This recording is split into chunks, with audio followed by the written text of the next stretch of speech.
Welcome, Ed. It's wonderful to have you on the show today. Thank you so much for joining. Well, thank you for inviting me. I look forward to a wonderful conversation with you. Thank you. When I read your book, Hyperlearning, what struck me most was that you begin with inner peace. And although I love the topic of learning and I love the topic of inner peace and quieting the mind and quieting the ego, I'd never sort of correlated both of these thoughts and ideas and concepts. So maybe you could share how you came to this realization that inner peace was really the first step towards hyperlearning, and maybe also for people listening, clarify what you mean by hyperlearning. Okay. Well, I'll start off with hyperlearning. Hyperlearning is learning how to learn at the pace of change, which is right now in the technology world, what's going on with AI, the pace of change is very, very fast. So you have to learn, unlearn, and relearn at the pace of change. Well, then how do you do that? All right. You do that by taking ownership of what's going on inside of you, ownership of your ego, your mind, your emotions, your behaviors, and as importantly, your abilities to learn, unlearn, and relearn. And what does that take? It takes coming to the table, and I'll define inner peace as a state of inner stillness and calmness that enables you to go into the world with your most non-judgmental, fearless, quiet ego, and open mind, which enables you to learn, unlearn, and relearn. The challenge that most of us have, all right, is that we have never learned or been trained to take ownership of what's going on inside of ourselves. We basically it all just flows. It all just goes, all right? We don't know how it gets there. We don't ever slow down and say, wait a minute, how do I need to say this? How do I, what's going to be the impact when I do this? Most people have not been trained to take ownership of their ego. All right. There's two types of ego, a quiet ego and a big ego. All right. There's lots of big ego people out there, especially of the, male species. All right. How do you take ownership of what's going on in your body, your feelings, your emotions? Tell you a little story that's sort of embarrassing. Many years ago, well past 40 years ago, my wife and I were having a conversation, and my wife's a very bright person. She has three different degrees, and she's very smart. I was smart. I married somebody smarter than I was. But we were having this conversation, and she says, whoa, slow down. Do you realize when you feel emotional that you don't have to basically act that way? And I looked at her and I says, say that again. She says, when you feel emotional, you don't have to act the way you feel. You can actually slow down and take ownership of yourself. And I was in my early 30s. And I said to her, no, I didn't know that. And she says, well, you need to work on that. And she was right. Because, I would just feel something and I would just, I was ready to go. All right. And so it's this whole thing about this inner peace. Most people don't know how to manage their ego. They don't really know how to listen because they listen to confirm. Most people, when they listen, they're listening for something that they think is right instead of trying to understand the other person. Trying to truly understand and then to reflect before telling them why they're wrong. All right.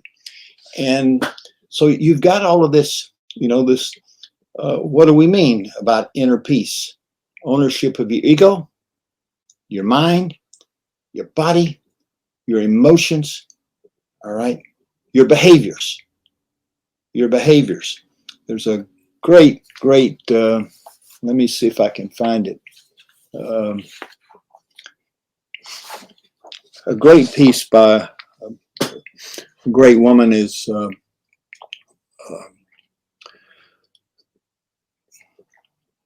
it's a Buddhist monk, Roshi Joan Halifax. She says, the 5 gateways of speech.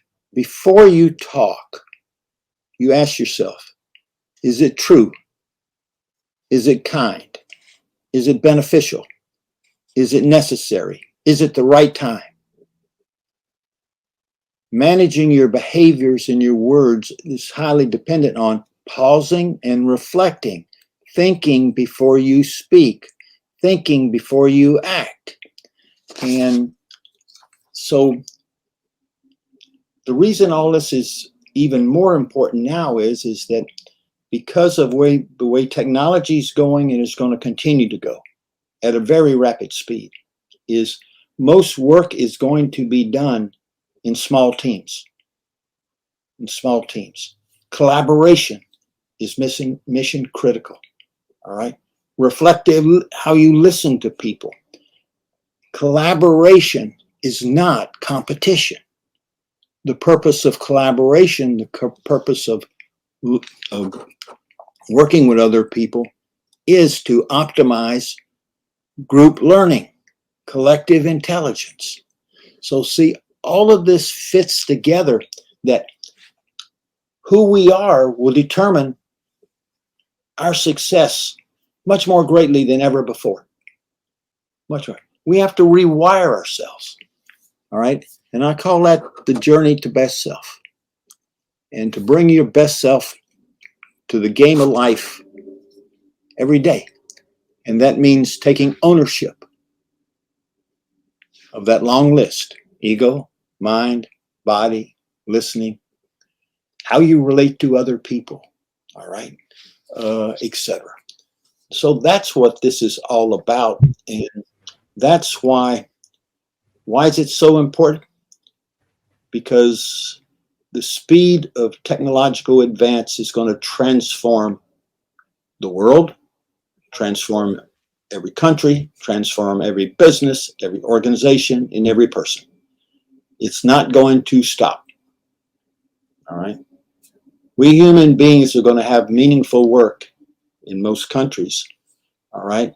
If we can think in ways that technology can't think well. All right. We're going to have meaningful work if our work requires high emotional engagement with other human beings. Because thinking differently than technology and being able to relate to other people in a positive emotional manner, understand them, are going to be basically the 2 buckets of success going forward.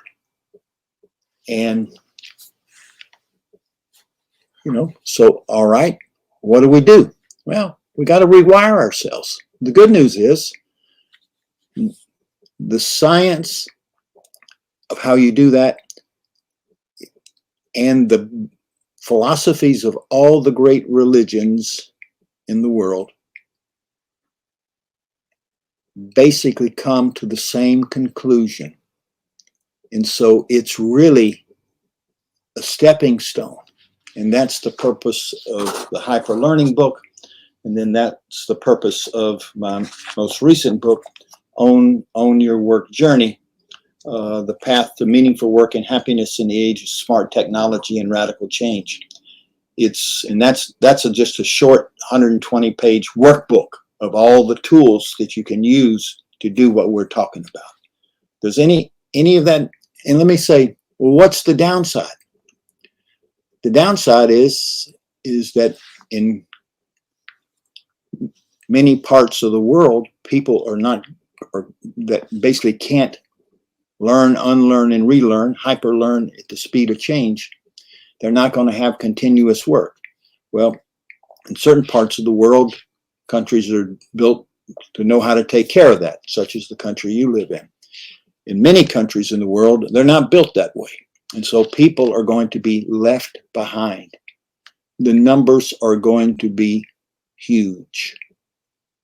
That's going to create tremendous challenges in the world, in those countries, and for those people. That's why it's so important that right now we're at a critical transformational situation. No country has got it, if you will, all right, so to speak. I mean, some have much more than others, but it's also the political things that are going to happen as to who's going to control the technology, what country is going to be the technology leader. And that race is on. That race has started. So that's the environment that we're living in. So in order to hyperlearn, you got to accept the science and say, I got to rewire myself. And that can be done. Does that make sense? I think the bridge you make between being your best self and adapting to technology is very clear to me. I think once you've read the book and you see how working on your strengths, taking ownership of your behavior, being able to collaborate effectively will lead to more meaningful work and make sure that you adapt to the speed of change. But I'm not sure that everyone always sees this bridge. So they need to really see how. I think it's easier to see when you're already been on that journey for so long and working on being your best self, and you see how that creates meaningful work and how that creates adaptability and flexibility. But maybe people aren't aware of this. I want to come back to your point around taking ownership, because I think it's so important around your emotions and your behaviors and the story you said. And I think there's several stages. First, there's you're just reactive to the thoughts and emotions. Then you learn through meditation or Viktor Frankl or Stephen Covey, the gap, and that you can actually choose your response, and that's your greatest freedom. And you know that as a knowledge, but then there's actually being able to implement it. So I'm curious, in the moments where you felt, maybe in the past, maybe it still happens to you today, you have the knowledge, you know you can choose your response, but the emotion is like a tidal wave. And obviously with the strong meditation practice, that's less often the case, but it might still happen. What do you say to yourself, or what do you do to choose your response in those moments? Well, I've trained over the years. All right, I've trained myself to basically slow down. I mean, I was a go-getter, and going and everything. I mean, never on calls, but basically that inner calmness, and it comes from training. It's not that I'm smarter than anybody else. It's not that I'm better than anybody else, but it comes from years of training myself. And I think that I've learned how the power of generating positive emotions. And for me, when I start feeling, and I feel the negative emotions, and I'm ready to pounce on some argument somebody's making, or maybe to, not physically pounce on somebody, but basically pounce and say that, that's not right. I mean, you're just crazy doing this. I basically am very sensitive to what's going on. And then I have a few things that I've learned over the years that help me. One is to slow down and take some deep breaths. I mean, and even while you're there with the other person. The other thing that really that works is smiling. Smiling at someone or smiling about something, all right, generally produces positive feelings. And so smile more. And I say to people, you can't smile enough, all right? And I think that I slow down. I don't react. Generally, I have learned that before going and trying to make a conversation of why I think they're wrong or what are they missing or whatever, I ask questions, or I say, let me tell you what I heard. This is what I heard. Did you mean this? In many cases, what I heard is not what they meant. So while that process of saying, okay, let me make sure I understood, let me make sure I heard what you said, by talking that out, it then reduces my ability to just, immediately say, that's stupid. All right. That's not going to work. You're out of your shoes. All right. That's the thing that the training on mindfulness meditation, the learning how to generate positive emotions, all right, smiling, laughing, gratitude, saying thank you, remembering that the number of people that have helped you, pay back and help other people. Sometimes if you're feeling stressed and everything, just say, time out, let's take a break. Let's go get a cup of coffee. Or time out, let's take a break. Even better, let's go walk outside and be in nature. So it's that knowing when it's coming. And, no one has gotten to the point where they don't have reactive emotions. The difference in people is people have learned how to not actually physically exhibit it. It's working inside of you, but you're taking care of it at the same time. And one good way, if you're talking about in the work life or even in the personal life, when you're going to go to a meeting with somebody, or you're going to be with your children, or you're going to be with your spouse or significant other or whatever, or a friend, all right, before you walk in that room, walk in that door, get in that car, take 2-3 minutes and just say, do some inner peace practices, deep breathing, self-talk. Okay, I got to be fully there for my children. I got to be open-minded for Jim. I got to be open-minded for Jane. All right. It only takes a minute or two. Just stop, take some deep breaths, and say, inner peace, inner peace. Be calm, be calm, be kind. Listen well. You create your own mantras. All right. Mantras are like 1 or 2 words that eventually, if you do them enough, and you can do your mantras when you're doing your exercising. All right. And great athletes do that, for example. But your mantras, when I do my daily walk, I'm not dreaming about work or dreaming about the world. I'm saying my mantras, inner peace, inner peace.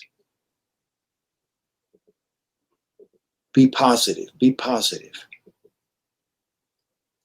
And so you're rewiring yourself. Does that make sense? And it works. And it works.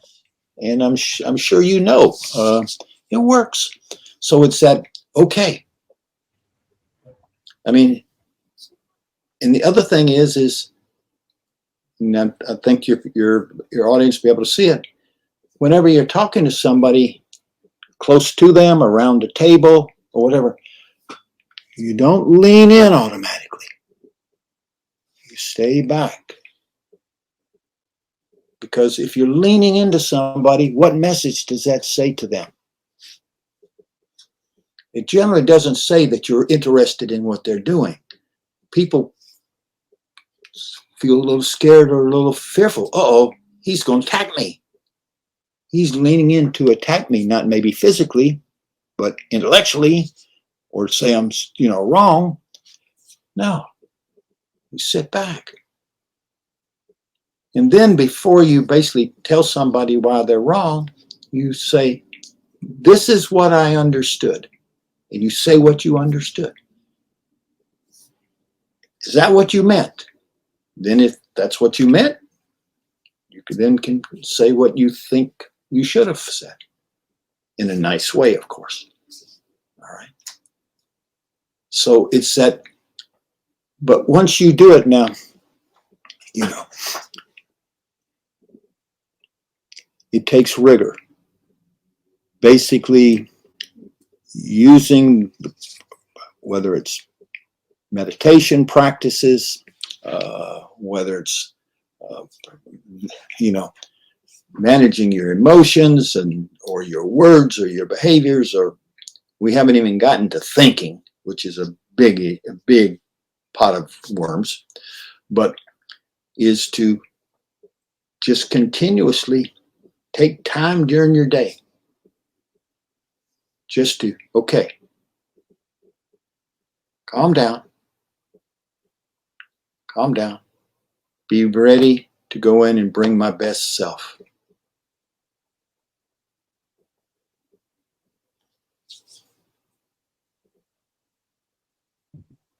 It's interesting hearing your examples of how you slow down, because I can recognize some that I do, but some that I do more often, some that I do more seldomly. Mm-hmm. And they do work. And it's like you said, it's the rigor, the practice, the discipline. Mm-hmm. I do have mantras: here now, here now, here now, focus, mm-hmm. focus. Mm-hmm. Come back to the present, be kind.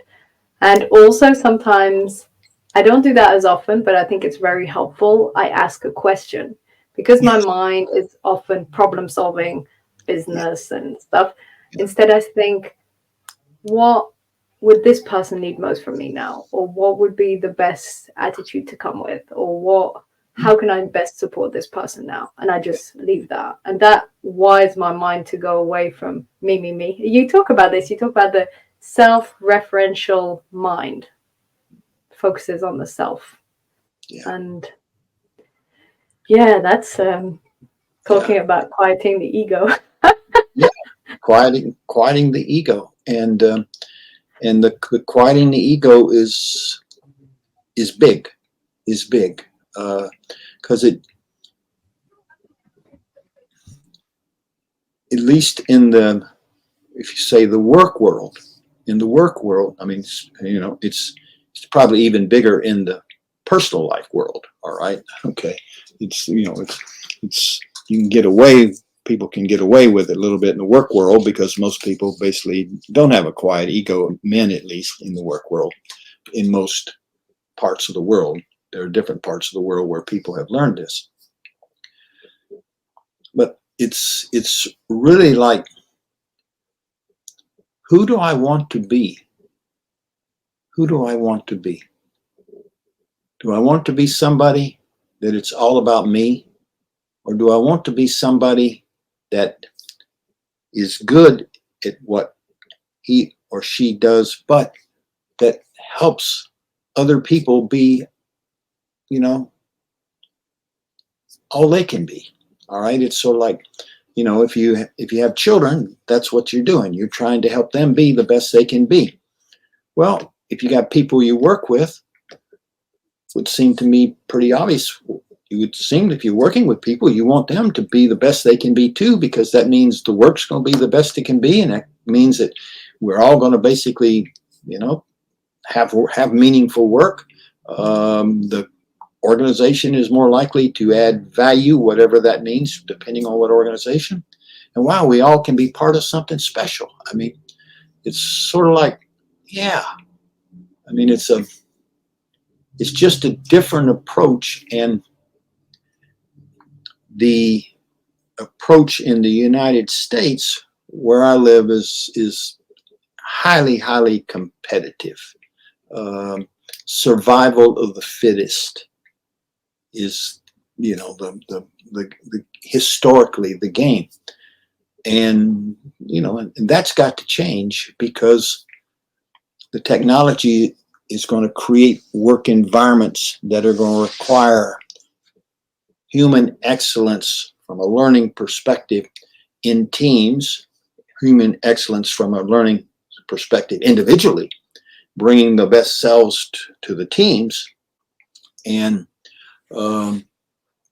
it's really interesting. Oh, this happened about 6, 7 years ago. May I tell a little story? Okay, about collaboration. There's been lots of research done at MIT and Carnegie Mellon in the United States, two great universities, all right? Technology oriented, engineering oriented. And they wanted to basically look at how do you optimize collective intelligence. That's the result of teamwork. And so MIT came upon an idea, and they did 5 separate studies, and I'll explain it in just a minute. Those were published. And Carnegie Mellon people said, that doesn't work. That has to be wrong. And Carnegie Mellon people talked to MIT and says, can we run this with our people, the same studies? They said, of course. They ran 3 studies. So there was 8 studies. And the studies basically, all right, was the quality of collaborating. All right. How do people collaborate, and how do people who excel at collaborate behave? And the design of the research was there'd be teams of collaborators, 5 people per team. And the teams basically were a mixture of men and women. And so there was teams with 5 women, no men. 4 women, 1 man, 3 women, 2 men. You can see how it goes. It ends up with 5 men and no women. All right. In all 8 research projects from those 2 great scientific said, the best collaborative team that optimizes collective intelligence, all 5 research studies found 5 women and no men. The second best team was 4 women and 1 man. The third best was 3 women and 2 men. You see how it goes. Well, I'm in this audience with very senior tech people in Microsoft, other firms for their, and a woman raises her hand, says, Professor Hess, as you can tell, I'm a woman. I said, yes. And she says, you know, a woman can basically have children by buying, you know, sperm from very smart people that are in ice. And I said to myself, where is this going? Okay. She says, well, in that case, if women are the best collaborators in the business world, why do we need men? And I looked around some audience, probably 100 plus people. And I looked around, and the red faces on men were just like, it was so obvious. Well, I was smart enough not to answer a question, but to answer her question with a question. I says, well, what do you think? She says, I don't think we need them. And then I looked back at the men again, and and they were just beside themselves. Now, the reason I share that story is, all right, it's science-based. And in that conversation, a gentleman raised his hand and said, you know, Professor Hess, do you think we can change? And I didn't pay that person to ask to say that. Okay. I said, absolutely. And it's all down to science. All right. It's all down to science of how you're wired, and you can rewire yourself cognitively and emotionally. He says, well, then all we need to do is rewire ourselves, and then things will all work better. I says, that's right. That's right. And the challenge is doing the work to rewire yourselves. And that's the daily practices. That's the daily work. And if you look at really great thinkers, great musicians, great athletes, great warriors, they all do daily practices of some sort. It can be about ego, it can be emotional practices, it can be managing my thinking, managing my listening, working on how I actually respond to people, collaborate. But the tools are all the same, and they all work together. And people, if people do it in small portions in the morning, and then grade themselves during the day, and then at night, they will find that over a period of time, you'll get on a path, and it doesn't go like this. It goes like this.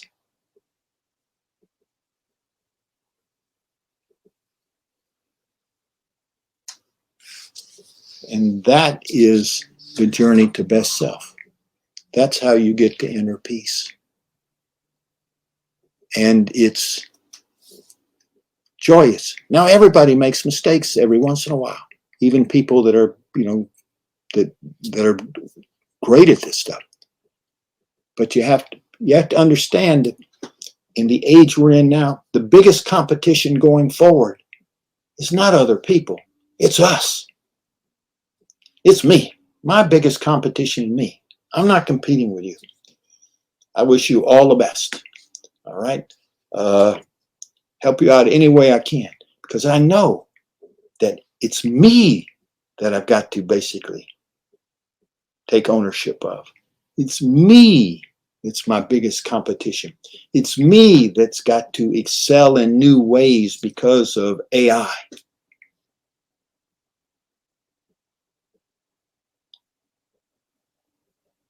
I think this is why a lot of people don't go on this journey, is because the pain of sometimes seeing your own patterns and feeling how you react on autopilot when you first take ownership, or first realize your ability to take ownership and do it consciously, and you start to realize some of the behaviors that you wish you didn't have or that you want to change, some of the thought patterns that you realize keep you stuck, some of the emotions that come up. It's a lot to take in at first, I think. And there's I often warn people when I do a workshop around victim mindset and ownership mindset that some people might get triggered because you could start to feel but and you want to maybe blame it on the world or the boss or the situation, and it can be a lot to face in one go. But once you start to do it and practice it regularly, there's so much freedom and so much peace knowing that nothing can trigger you externally. It's all triggered inside.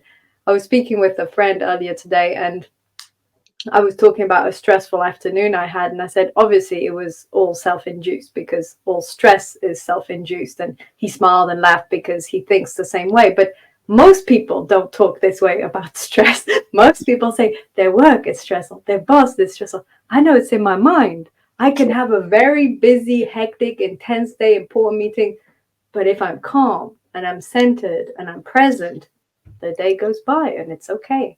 But if it goes in my mind and it goes in all directions, I feel stressed. It's self-induced. Yeah, and you make a very good point. And part of I'll share a different story with you, but because we'll relate in just a second. A gentleman, a friend of mine,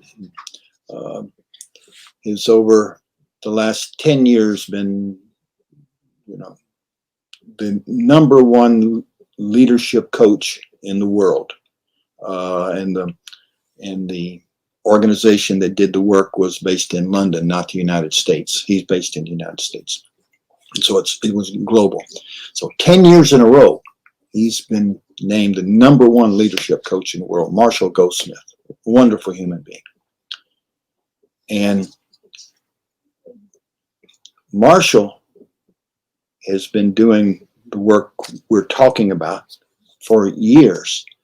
And he's always, from the day one, had a coach or a person that he trusted, who would call him every night at a certain time and have the conversation, did you do these things this day? Because deliberate practice is mission critical to achieving the position, say, where you are. All right. Deliberate practice and accountability partners really help people when they start out. All right. When I started out my first time, I didn't have I didn't have a deliberate partner. I didn't have anybody going in, and so I'd do okay, and then I would slide, and then I'm saying to myself, wait a minute, I can't do that. That's not the way to do it, and I'm basically, spoke with Marshall, and he said, I got an accountability partner, and I said to myself, okay, I'm going to basically be my accountability partner. All right. And so I'm going to write down I'm going to grade myself every night. And once I started grading myself, okay, I didn't miss that one time or two times or three times. And so many people need accountability partners. My experience with people is that for men, many men have come back to me and have said that the best thing they ever did was asking their significant other or spouse or companion, female companion, to grade them. And because that had a couple of things. One, they were getting realistic feedback from what people saw. All right. But two, the fact that the men were working on it and the other person, their significant other, saw it, it made how they interacted changed for the better while he was doing his work, which made it easier. And therefore he was emotionally saying, wow, my wife and I are getting along even better because of this. Well, wow, I got to keep this up. So it brought it home into the family. In addition, I've had people who have had, some kids have said, Daddy, you seem to be happier. All right. Whoa. And the gentleman said to me, you don't know what that meant to me. I says, I can guess. And I said, so what are you going to do about it? He says, Ed, I'm going to keep doing this stuff. I'm going to keep doing this stuff. And so it's this approach that you just got to say, okay, this is not something if somebody today says, I want to try this, they have to understand, yes, try it, but doing it is for the rest of your life. All right. It's not, okay, it'll take me 2 or 3 weeks and all of a sudden I'm going to be magical, a better thinker, a better listener, a better collaborator.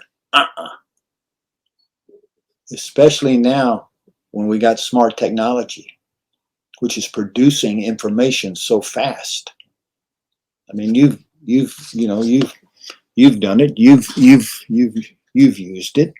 I mean, you can, for a lot of my articles or papers, I write what I think, and then I basically go to the technology and AI and say, well, ask the question, all right? And you ask complicated questions, all right? The maximum time I've ever had AI to give me the answers is 2 minutes. No matter what it was. It can be 5 sheets of answers. Now, if it's 2 sheets, it's less than 2 minutes. But 5, 6, 7 sheets of answers in 2 minutes, whoa.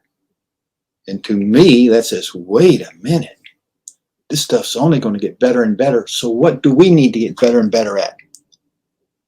the emotional part in AI is built on data. The thinking part where there's not lots of data. The innovation part. All right. The exploration part. The human part. So then how do we, our people that work with us or work for us or whatever, how do we help them be better? Well, they need to be on the same journey. The journey to their best self.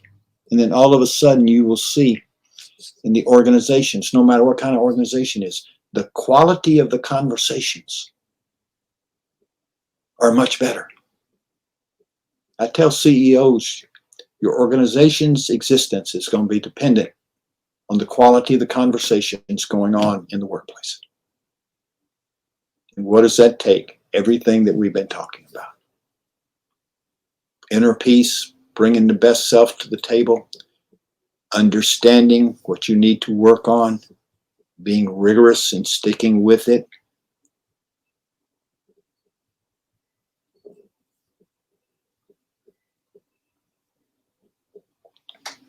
It's great because those are all the topics I'm interested in. So I'm glad those are the most important ones for the future.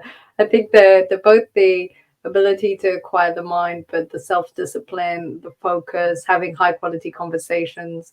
You also say in your book that all learning happens through conversations, either with yourself or with other people. And I also think of reading as a conversation. It's quite one way, but it's also a conversation. And so, yes, people need to see the link, though. People need to see how being their best selves and being intentional and rewiring their behaviors and emotions and creating more of a pause and not being so reactive leads to high quality conversation, trusting teams, collective flow that you also talk about in your book, which then leads to them using AI as a tool and not sort of being there on the side without any extra purpose. And so people need to see that link. Yes, you're exactly right. People have to see that link, and people have to feel that link. And because it's really ultimately, and you can go back to almost the first thing you asked. You started out on emotions. I mean, ultimately, the big differentiator between us and smart technology is going to be emotional. Okay, there's nobody out there saying that they got to, working on it, AI that's going to become emotional. Now, AI can be trained to hear certain words and then trained to say certain things, okay, such the AI little robots that people have been working on for children to have like robot friends. All right, that's that's possible when Jane says this, the robot says, it's got 2 or 3 things it can say, but it's really comes down to what you've said is it's the quality, and our quality is highly dependent upon managing our ego and managing our emotions. All right. There's the other things, all right, that you've got also your behaviors, your words, but it really comes down, those are the 2 gigantic things. And because volatility is only going to get even more volatile. I mean, it's amazing how fast all this stuff is going. And it's it's depending on what country you live in and what part of the world, et cetera, and everything. Countries are looking at it in different ways. And so people are going to also, I think you're going to find countries who basically are the most humanistic and are ahead on this are going to also be able to attract, if it wants, even more people who are on the journey than people who are not on the journey. It's going to be interesting to see where the demographics go because of the big AI, there's going to be some AI wars, all right, so to speak, and winners. And so it really is the average person, many well-known scientists said, the average person going forward will have a new job every 4 to 5 years. Well, if you don't know how to adapt, that's not good. That's not good. So institutions, organizations need to also use the tools we've been talking about to train, to give time in the workplace. And it doesn't take a lot of time. Okay? People can you work on one thing at a time and you build up over time. But people can take 5 minutes every morning and have a check-in. Got a team of 7 people, check-in time. All right. Midday, check-in. How's everybody doing? End of the day, how'd we do today? Takes 15 minutes. It takes 15 minutes.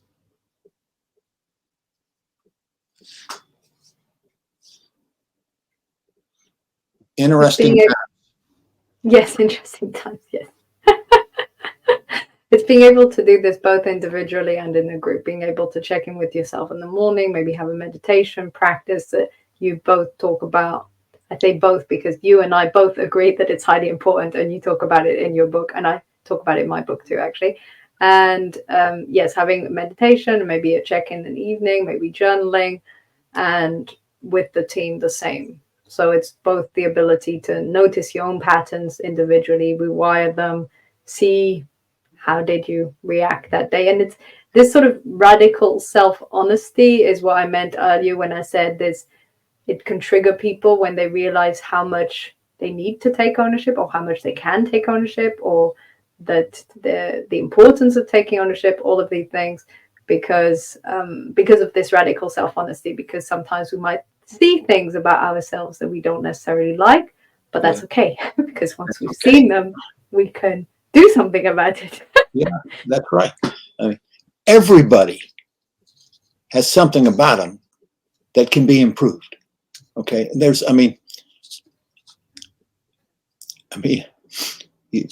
you talk with people that have been doing this a long time, all right, and not once have any of those people ever said to me, Ed, I'm just doing the same thing I've been doing before. It all works. I've got it knocked. No. Okay. Because we're not going to completely rewire our brain. And I'm not bragging or anything. I'm just sharing. I've been doing this stuff a long time. Okay. Well, earlier this week, all of a sudden, I don't know where my mind was going, but my mind was going 120 miles an hour in the wrong direction. And it really, I was upset. All right. But upset as to what was going on, how it could be used, or what was going on. But I was upset that, wait a minute, I thought I got rid of all this stuff. And so what did I have to do? I had to go back and actually sat down and took out my journal and went to a page, not journaling, I already had a page, and I said, all right, tell the story right now of what you're going to do about this. One page. Write your story right now, I said to myself. So I started writing and thinking, and then everything started calming down. And all of a sudden, all right, and then at the end of my little page, everything I wrote with large letters, my mantra that I wanted to use on this. But it was like I had to actually stop and say, wait a minute, this is this is not me. I don't know. It's not who I want to be. I mean, it was crazy. And this is, and so it will always be there. We will always have opportunities to improve ourselves, because we can't basically completely rewire ourselves, because of when we have big world changes or big stresses and everything. It just comes, it all is around us, and sometimes it leaks in. But I have to be honest and say, it didn't feel good. All right. It didn't, it was, and I got concerned as to whether I could tame it because it was so big, but I did tame it. But I wouldn't have been able to tame it if I hadn't have done all that previous work.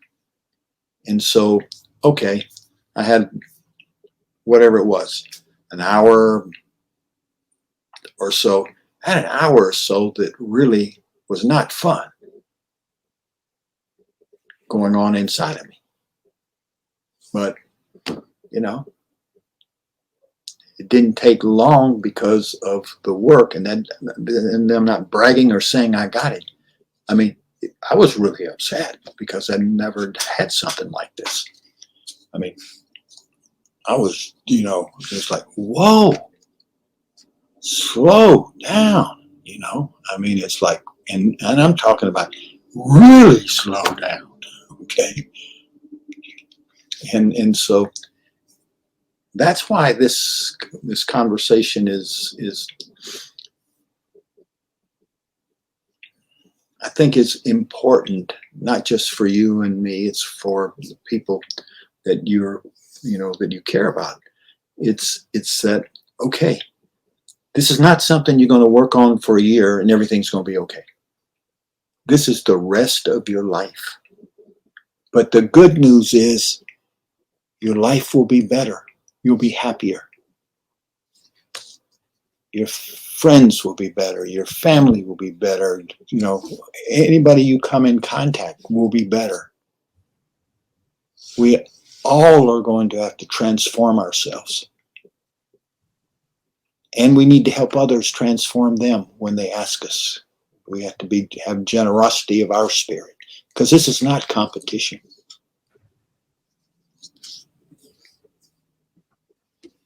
Wonderful. I think this is a perfect note to finish the podcast on, this idea that it's an ongoing journey, that we will be better and we will be happier for it, and people around us will notice it, but the work doesn't stop, and there might be still challenges, but we'll be able to deal with them better as we put in place these practices of slowing down, of rewiring our thoughts and behaviors, of being more mindful, of meditating, and all the wonderful things we discussed today. Yeah. Thank you so much, Ed. This was really valuable and such an important message. Thank you very much for being on the show today. Thank you for having me. All the best. Thank you.